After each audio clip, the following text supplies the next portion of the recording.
नमस्कार, आप सभी का स्वागत है। मैं हूं पंकज। आज की इस वीडियो में पढ़ने वाले हैं रचना के आधार पर वाक्य भेद। तो रचना के आधार पर वाक्य भेद पढ़ने से पहले हमें वाक्य जानना है, साथ ही साथ हमें उद्देश्य और विधेय के बारे में जानकारी प्राप्त करनी है। तो चलिए देखते हैं उद्देश्य और विधेय क्या है, वाक्य की परिभाषा और उद्देश्य विधेय। तो वाक्य क्या है, आप सब जानते होंगे कि भाई वाक्य क्या है। वाक्य में शब्द होते हैं और शब्दों का समूह होता है, लेकिन वो व्यवस्थित होता है और वो एक अर्थ देता है। परिभाषा क्या कहती है हमारी, देखिए, सार्थक शब्दों का वह व्यवस्थित समूह जो एक पूर्ण विचार या अर्थ को व्यक्त करे उसे वाक्य कहते हैं। यानी वाक्य में क्या होता है, शब्द होते हैं, सार्थक शब्द होते हैं, उनका एक समूह होता है, लेकिन व्यवस्थित होता है। व्यवस्थित कहने का तात्पर्य है कि कर्ता का, कर्म का, क्रिया का स्थान निर्धारित होता है। जैसे वाक्य में पहले क्या आता है, पहले कर्ता आएगा, फिर कर्म, फिर क्रिया। ये फॉर्मेट है वाक्य का। जैसे एग्जाम्पल, रोहन विद्यालय जाता है, ये वाक्य उदाहरण है, क्योंकि यहाँ पर रोहन कर्ता पहले आया है, फिर कर्म, फिर क्रिया। तो व्यवस्थित है ये, ठीक है ना। अगर यही वाक्य इस तरह होता है, विद्यालय रोहन जाता, तो ये वाक्य नहीं होता, क्योंकि ये अव्यवस्थित क्रम है। शब्द तो है, सार्थक शब्द है, समूह भी है, लेकिन यह व्यवस्थित नहीं है, ठीक है। यानी वाक्य होने की शर्त क्या है कि शब्द जो है व्यवस्थित तरीके से अपने नियत स्थान पर रखे गए होंगे। तो वाक्य के अंग क्या होते हैं, बात करें। वाक्य के दो अंग है बेटा, एक क्या है आपका उद्देश्य है और एक है विधेय। अब इनके बारे में क्या करके जानते हैं, क्योंकि आगे इनका बहुत बड़ा काम है। उद्देश्य, वाक्य में जिसके बारे में कुछ कहा या बताया जाता है वह उद्देश्य कहलाता है। यानी वाक्य में जिसके बारे में कुछ बताएंगे, यानी सामान्यतः कर्ता की बात हो रही है यहाँ पर, इसके अंतर्गत कर्ता आ जाएगा तथा कर्ता का विस्तार। यानी कर्ता का विस्तार क्या, विशेषण, यानी कर्ता की अगर कोई विशेषता बताएगा, या फिर संबंध बोधक या भाव बोधक आदि आ जाते हैं, ठीक है। जैसे यहाँ वाक्य देखें, ये वाला, चाणक्य मंत्री बनने में सफल रहा। यहाँ पर यानी उद्देश्य क्या है, किसके बारे में बात की जा रही है, चाणक्य के बारे में। यानी जो कर्ता है वही हमारा उद्देश्य होता है, दूसरे शब्दों में कह लें हम। तो जिसके बारे में बात की जाएगी वही क्या होगा, हमारा उद्देश्य, यानी कर्ता। यहाँ पर चाणक्य क्या है हमारा बेटा, कर्ता है, यानी कर्ता यानी उद्देश्य है ये, ठीक है। ये तो हो गया उद्देश्य। हमने बात की है कि उद्देश्य के अंतर्गत क्या है, कर्ता का विस्तार भी आएगा, कर्ता का विशेषण भी आ जाएगा। जैसे यहाँ देखो, यही वाला वाक्य है, चाणक्य मंत्री बनने में सफल रहा। अब इस चाणक्य की विशेषता क्या है, तेजस्वी, यानी यह क्या है, इस उद्देश्य का जो है कि विस्तार है। यानी पूरा यहाँ से लेकर यहाँ तक ये पूरा जो है कि उद्देश्य, एक ही उद्देश्य मानेंगे, ठीक है। जैसे दूसरा एग्जाम्पल देख लें, हनुमान ने लंका में आग लगा दी। तो किसके बारे में बात हो रही है बेटा, किसके बारे में बातें की जा रही है, हनुमान के बारे में, यानी कर्ता के बारे में। यह हमारा कर्ता क्या है बेटा, हमारा कर्ता क्या है बेटा, उद्देश्य है। अगर इसी वाक्य को लिखा जाए, वीर हनुमान, यानी इस जो उद्देश्य है, जो कर्ता है, इसकी विशेषता क्या है, वीर, यह भी उद्देश्य का ही पार्ट हो जाएगा। यानी यह सब पूरा यहाँ से यहाँ तक मिला करके एक उद्देश्य कहा जाएगा। क्या है, वीर क्या है, कर्ता का, उद्देश्य का विस्तार है, ठीक है। और एक वाक्य जैसे मैं लिख देता हूँ आपको, यहाँ मैंने लिखा नहीं है, तो देखिए, जैसे यही लिख देता हूँ, रोहन का भाई श्याम पत्र पढ़ता है। अब यहाँ किसके बारे में बात हो रही है, तो श्याम के बारे में, कर्ता के बारे में। तो कर्ता है ये, यानी कर्ता क्या है, हमारा उद्देश्य है। और ये यहाँ से लेके यहाँ तक पूरा इसका क्या है, विस्तार है उद्देश्य का। यानी यहाँ से लेके पूरा यहाँ तक ये पार्ट क्या है, एक ही उद्देश्य के अंतर्गत आएगा, ठीक है। उद्देश्य आपको स्पष्ट हो गया। यानी जिसके बारे में कुछ बात कही जा रही है, यानी जो हमारा कर्ता होता है, दूसरे शब्दों में कह लें, यानी कर्ता और कर्ता का विस्तार वो उद्देश्य के अंतर्गत ही आते हैं। बात करें दूसरा वाक्य का जो अंग है, विधेय। विधेय क्या होता है, यानी कर्ता के बाद जो कर्ता के बारे में जो बातें कही जा रही हैं, कि देखो, वाक्य में वह भाग जो उद्देश्य के बारे में कुछ बताता है उसे विधेय कहते हैं।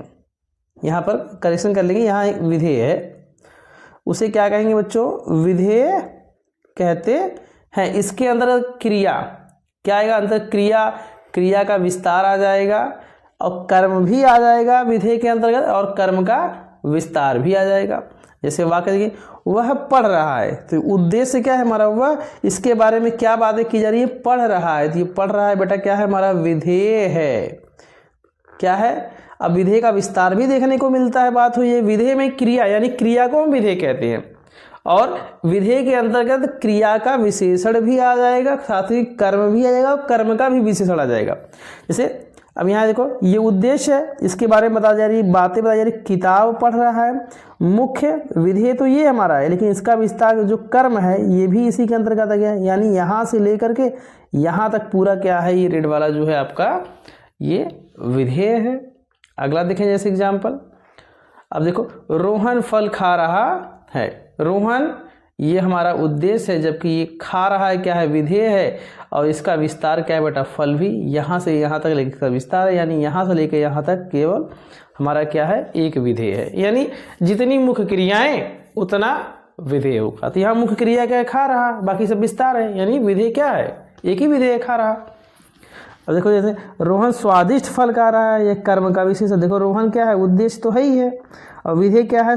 विधेय यहाँ से लेकर यहाँ तक है पूरा ये। वैसे मुख्य विधेय तो ये वाला है जो क्रिया खा रहा है, मुख्य क्रिया खा रहा है, और फल क्या है? कर्म है, और स्वादिष्ट क्या है? इस कर्म का विशेषण है। बात क्या की गई है? इसके अंतर्गत क्रिया आएगा, क्रिया का विस्तार आएगा, कर्म आएगा, कर्म का विस्तार आदि आते हैं। तो ये स्पष्ट हो गई बातें। सीधी सीधी बात कर लें कि जो उद्देश्य यानी जो मुख्य करता है उसके बाद जितनी चीज़ें आएंगी, मुख्य क्रिया का जो है ना विशेषण, क्रिया विशेषण और कर्म का विशेषण आदि जो है वो सारी चीज़ें विधेय के अंतर्गत आ जाती हैं। ठीक है, अब देखें हमारा मेन जो टॉपिक जिस पर हम बात करने हैं, रचना के आधार पर वाक्य भेद। बेटा रचना के आधार पर वाक्य के 3 भेद होते हैं, पहला सरल, दूसरा संयुक्त, तीसरा मिश्र। एक करके इनके बारे में पढ़ते हैं। सरल वाक्य बेटा, सरल वाक्य जिस वाक्य में एक उद्देश्य हो। क्या है बेटा? एक ही उद्देश्य होगा, यानी मुख्य उद्देश्य क्या होगा बेटा? एक ही, और एक विधेय हो, उसे सरल वाक्य कहते हैं। यानी इस वाक्य में एक मुख्य क्रिया होगी। यदि आपको किसी वाक्य में मुख्य क्रिया एक मिले, एक मुख्य क्रिया हो और एक उद्देश्य हो, तो वह वाक्य हमारा सरल वाक्य का उदाहरण है। एग्जाम्पल देख लीजिए, बहुत ही आसान है, और इसमें ध्यान देंगे कि इसमें कोई भी उपवाक्य नहीं होता है, यानी सरल वाक्य में उपवाक्य होता नहीं है। उदाहरण देखिए, राम रोज स्कूल जाता है। बेटा देखो यहाँ राम क्या है? उद्देश्य है हमारा। राम क्या है? उद्देश्य है, एक उद्देश्य है। रोज स्कूल जाता है, तो जाता है मुख्य, विधेय क्या है? जाता है, बाकी ये सारे विधेय विस्तार है विधेय के। यानी मुख्य क्रिया हमारी क्या है? जाता है, एक ही है, यानी ये सरल वाक्य है। हमारी परिभाषा भी कहती है कि भैया एक उद्देश्य एक विधेय, अर्थात एक कर्ता एक मुख्य क्रिया होनी चाहिए। सीता धीरे धीरे गीत गा रही है। यहाँ गा रही है बेटा एक मुख्य क्रिया है, बाकी सब इसकी विशेषताएं हैं, रीतिवाचक क्रिया विशेषण है, सब एक उद्देश्य भी है, यानी सरल वाक्य उदाहरण है। यानी बच्चा मैदान में खेल रहा है, एक ही मुख्य क्रिया है बेटा, यहाँ खेल रहा है, तो यानी यह भी हमारा जो है सरल वाक्य उदाहरण है। किसान खेत में हल चला रहा है, एक ही मुख्य क्रिया है और एक ही उद्देश्य भी है, तो सरल वाक्य है। शिक्षक बच्चों को पढ़ा रहे हैं, तो पढ़ा रहे हैं एक ही मुख्य क्रिया है, यानी एक ही उद्देश्य है, हमारा विधेय है, तो यह भी हमारा सरल वाक्य का एग्जाम्पल है। सरल वाक्य बहुत ही आसान है, यानी इसमें एक उद्देश्य एक विधेय, यानी एक कर्ता और एक ही मुख्य क्रिया होगी। आगे देखते हैं हमारा संयुक्त वाक्य। हाँ, ध्यान देने वाली कुछ बातें हैं बेटा, देख लीजिए ध्यान देने वाली बातें क्या हैं। वाक्य चाहे लंबा हो, लेकिन अगर एक ही मुख्य क्रिया है तो सरल वाक्य है। कितना भी लंबा वाक्य हो, अगर क्रिया मुख्य क्रिया एक ही है तो वह सरल वाक्य है। जैसे मोहन खाना खाकर सो गया, तो यहाँ मुख्य मोहन है, खाना खाकर, ये पूर्वकालिक क्रिया है बेटा, ये क्रिया क्या है? ये पूर्वकालिक, खाकर सो गया मुख्य क्रिया एक ही है, तो यानी ये सरल वाक्य है। राहुल की काली बिल्ली बीमार, इतना बड़ा वाक्य है, राहुल की काली बिल्ली बीमार है, तो एक ही क्रिया है। ठीक है, तो यह भी हमारा सरल वाक्य उदाहरण है। रामू को उसकी माँ ने, देखो इतना बड़ा, रामू को उसकी माँ ने नहला धुलाकर, यहाँ आगे मात्रा, स्कूल भेज दिया, यहाँ भेज दिया, एक ही मुख्य क्रिया है बेटा, इतना बड़ा वाक्य है फिर भी एक मुख्य क्रिया एक ही है, यानी ये सरल वाक्य का एग्जाम्पल है, ये भी ध्यान रखेंगे हम। ऐसा नहीं कि बड़ा वाक्य देख ले, नहीं अरे घबरा जाए, नहीं, हमें देखना है कि मुख्य क्रिया कितनी है। मुख्य क्रिया एक है तो वह सरल वाक्य का एग्जाम्पल है, बाकी सब पढ़ेंगे संयुक्त मिश्र तो आसानी से आप पहचान पाएंगे, कोई दिक्कत नहीं है। अगला हमारा है संयुक्त वाक्य। संयुक्त जैसा कि जान, संयुक्त मतलब जोड़, मिला हुआ रूप। इसमें जो है ना, इस वाक्य में जो है कि दो सरल वाक्य होंगे और आपस में जुड़े हुए, दो या दो से अधिक सरल वाक्य होंगे। जो जिस वाक्य में दो या दो से अधिक स्वतंत्र उपवाक्य हो, ध्यान देंगे संयुक्त वाक्य में हमें उपवाक्य देखने को मिलेगा। जिस वाक्य में दो या दो से अधिक स्वतंत्र उपवाक्य हों और वे समानाधिकरण समुच्चय बोधक अवयवों से जुड़े हों, उसे संयुक्त वाक्य कहते हैं। यहाँ आया स्वतंत्र उपवाक्य, एक टर्म आया हुआ है। स्वतंत्र उपवाक्य का मतलब होता है कि जैसे दो वाक्य होंगे और जुड़े होंगे, लेकिन जो स्वतंत्र उपवाक्य का अर्थ है कि वह पूरा अर्थ देगा, किसी पर निर्भर नहीं रहेगा। उपवाक्य क्या होता है आपको पता है? उपवाक्य जो है कि बड़े भाग का अंश होता है, ठीक है। तो जैसे हम एक होता है आश्रित उपवाक्य। आश्रित उपवाक्य में क्या होता है कि आश्रित उपवाक्य जो प्रधान उपवाक्य पर निर्भर होता है, लेकिन यहाँ पर दोनों ही वाक्य स्वतंत्र होंगे, किसी पर निर्भर नहीं करेंगे। और जुड़े किससे होंगे? समानाधिकरण समुच्चय बोधक अव्यय से। समानाधिकरण समुच्चय बोधक अव्यय क्या है बेटा? जैसे लेकिन से जुड़ा होगा, किंतु होगा, परंतु होगा, तथा, या, और, एवं, अथवा, मगर, पर, इसलिए, अतः, ये सब दोनों वाक्यों को, दो या दो से अधिक वाक्यों को जोड़ने का काम आएगा। और इसमें देखो क्या है, हर उपवाक्य अकेले भी पूरा अर्थ देता है। इसमें हर उपयुक्त, अब एग्जाम्पल देखेंगे स्पष्ट हो जाएगा। जैसे कि यहाँ पे देखिए माफी चाहूंगा, यहाँ देखिए, देखो राम पढ़ता है, यहाँ से लेके यहाँ तक एक उपवाक्य है बेटा, और श्याम लिखता है यहाँ से लेकर यह एक उपवाक्य है। दोनों उपवाक्य बेटा जुड़े किससे हैं? और समानाधिकरण समुच्चय बोधक अव्यय से। अगर हम एक पल के लिए केवल इसी वाक्य की बात करें, पहले वाक्य, पहला उपवाक्य, राम पढ़ता है बेटा स्वतंत्र अर्थ दे रहा है, यह इस पर निर्भर नहीं है। और श्याम लिखता है, ये भी स्वतंत्र है, पूरा अर्थ दे रहा है। यानी कहने का आशय है कि ये दोनों, ये श्याम लिखता है और राम पढ़ता है, स्वतंत्र उपवाक्य हैं। और किससे जुड़े बेटा? समानाधिकरण समुच्चय बोधक अव्यय और से, याद रखेंगे। यहाँ देखिए, मैं मेहनत करता हूँ, एक उपवाक्य है, स्वतंत्र है, पूरा अर्थ दे रहा है। सफलता नहीं मिली, ये भी पूरा अर्थ दे रहा है, किससे जुड़ा हुआ? समानाधिकरण समुच्चय बोधक अव्यय से।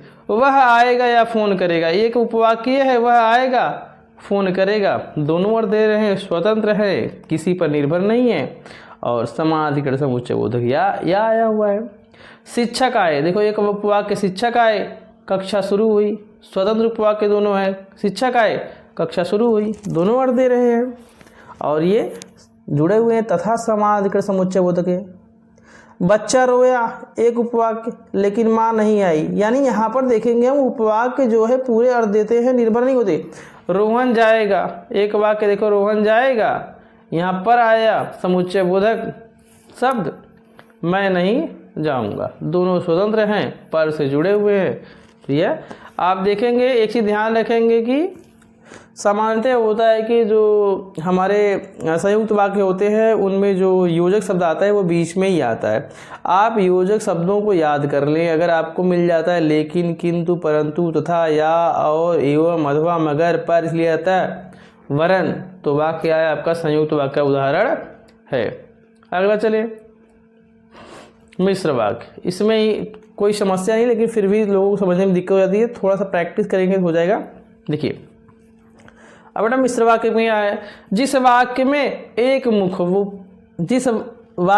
एक मुख्य उपवाक्य और एक या अधिक आश्रित उपवाक्य हों और आपस में व्याधिकरण समुच्चय बोधक अव्यय से जुड़े हों। एक चीज ध्यान रखें, समानाधिकरण समुच्चय बोधक अव्यय संयुक्त वाक्य में आएगा, लेकिन व्याधिकरण समुच्चय बोधक अव्यय जो है मिश्र वाक्य में आपको देखने को मिलेगा। इसमें होगा क्या बेटा? एक प्रधान उपवाक्य होगा बेटा, एक प्रधान उपवाक्य होगा, उस और इसी पर आश्रित दो या दो से अधिक, एक या एक से अधिक, यानी एक या एक से अधिक आश्रित उपवाक्य होंगे। क्या होंगे? आश्रित उपवाक्य। आश्रित उपवाक्य मतलब वह होता है जो अपने अर्थ के लिए प्रधान उपवाक्य पर निर्भर होता है, या फिर दूसरे शब्दों में कह सकते हैं कि जो आश्रित उपवाक्य होता है उसकी क्रिया मुख्य क्रिया नहीं होती, बल्कि प्रधान उस पूरे उपवाक्य में जो है जो वाक्य होता है उसमें जो है प्रधान उपवाक्य की क्रिया ही मुख्य होती है। अभी हम स्पष्ट करेंगे आगे। तो व्याधिकरण समुच्चय बोधक अव्यय क्या है बेटा? की है, यानी इस वाक्य में आपको की दिख जाएगा देखने को, जो, क्योंकि, जब, तब, जहाँ, वहाँ, जैसा, वैसा, यदि, तो, यद्यप, तथापि, ये मिल जाएगा। क्या है नोटिस में ध्यान, आश्रित उपवाक्य अकेले अर्थ नहीं देता। आश्रित उपवाक्य किस पे निर्भर करता है? प्रधान उपवाक्य पर। एग्जाम्पल देखें बेटा, देखो जैसे जो मेहनत करता है वही सफल होता है, तो इस वाक्य में देखो बेटा दो उपवाक्य हैं, यहाँ से यहाँ तक आप देखेंगे यह वही सफल होता है, ये प्रधान उपवाक्य है, और जो मेहनत करता है यह क्या है? आश्रित उपवाक्य है। इस प्रकार जो मिश्र वाक्य होता है इसमें आपको ये देखना है कि यदि कोई उपवाक्य जो है, अगर हम उसको किसी उपवाक्य को हम अकेले पढ़ें, चाहे आश्रित या प्रधान दोनों चेक कर ले, यदि पढ़ने के बाद भी जिज्ञासा का भाव रह जाता है तो आप ये समझेंगे कि जिज्ञासा का भाव रखने का मतलब है कि कुछ और आगे हो सकता है, ऐसा कुछ, तो आप समझ जाएंगे कि वाक्य जो है मिश्र वाक्य। जैसे अगर मैं यहाँ बोलूँ ये आश्रित उपवाक्य जो है, इसको जो मेहनत करता है, किसी के सामने बोलो जो मेहनत करता है, तो एक जिज्ञासा का भाव रह जाएगा, आदमी क्या कुछ और आगे बोलेगा आदमी। और जैसे ही आपके जो मेहनत करता है वही सफल होता है, तो यानी वाक्य जो है पूर्ण अर्थ दे रहा है। यानी तो क्या हमने क्या देखा, जो आश्रित उपवाक्य है यह अर्थ के लिए किस पे निर्भर है? प्रधान उपवाक्य पर। ठीक है बेटा, यानी इसमें मिश्र वाक्य में प्रधान उपवाक्य होता है और आश्रित उपवाक्य होता है, और जो आश्रित उपवाक्य होता है वह प्रधान उपवाक्य पर निर्भर होता है अर्थ के लिए। जैसे यहाँ देखो, जब बारिश होती है, किसी से कहें, जब हमें पढ़ते हैं जब बारिश होती है, यानी अभी जिज्ञासा का भाव है अभी। जैसे ही कहा तब किसान खुश हो जाते हैं, तो अर्थ क्या हो जाता है? पूर्ण हो जाता है। अर्थ क्या होता है? पूर्ण हो जाता है। तो ये भी क्या है? मिश्र वाक्य है आपका। यहाँ देखें, मुझे विश्वास है कि, अगर हम किसी से बोले मुझे विश्वास है कि वह पास हो जाएगा, अगर हम ऐसे बोलते हैं कि वह पास हो जाएगा, तो ये जिज्ञासा का भाव पैदा कर रहा है नहीं, यानी कुछ और आगे सेंटेंस है, कुछ और है। जैसे में मुझे विश्वास है कि वह पास हो जाएगा, यानी पूरा अर्थ देने लगा यह वाक्य। अगर हम ये कहते कि वह पास हो जाएगा तो अधूरा है, अभी जिज्ञासा का भाव है। अगर कहें अगर तुम पढ़ोगे तो जिज्ञासा रह गई है। जैसे बोला अवश्य सफल हो जाओगे, जिज्ञासा शांत हो गई, यानी यह भी मिश्र वाक्य। वह खुश है क्योंकि उसे सफलता मिली बेटा। अगर कहें हम क्योंकि उसे सफलता मिली, जिज्ञासा रह गई है, तो वह खुश है। अगर ऐसे पूरा बोले वह खुश है क्योंकि उसे सफलता मिली, जिज्ञासा शांत हो गई। यानी आश्रित उपवाक्य जो है प्रधान उपवाक्य पर निर्भर होता है अर्थ के लिए। उस लड़के को बुलाओ जो कल आया था, यह भी मिश्र वाक्य है। क्यों? अगर कहें जो कल आया था, जिज्ञासा का भाव रख गया। जैसे ही हमने इस सेंटेंस को बोला, पूरा किया, इसके साथ लगाया, तो पूरा अर्थ निकल के आ गया। उस लड़के को बुलाओ जो कल आया था। आई होप आपको इतनी बातें समझ में आ गई हैं। चलो पूरा एक बार चार्ट की मदद से इसको समझ लेते हैं हम।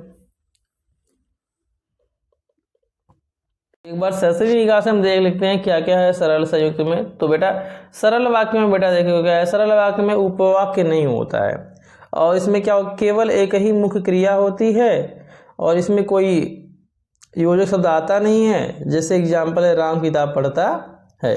संयुक्त वाक्य बेटे देखें, संयुक्त वाक्य में क्या होता है, दो या दो से अधिक स्वतंत्र उपवाक्य होते हैं। स्वतंत्र उपवाक्य कहने का आशय है कि अपने आप में वो पूर्ण अर्थ देते हैं, और उपवाक्य समान स्तर के होते हैं, यानी समान समझते हैं, दोनों की वैल्यू एक ही होती है। इसमें योजक शब्द जो आते हैं बेटा, लेकिन आता है, किंतु, परंतु, तथा, या, अथवा, अतः, पर, इसलिए, वरन, ये सब आते हैं। जैसे अनिल किताब पढ़ता है और शीला लिखती है, यहाँ पर देखो और आया हुआ है।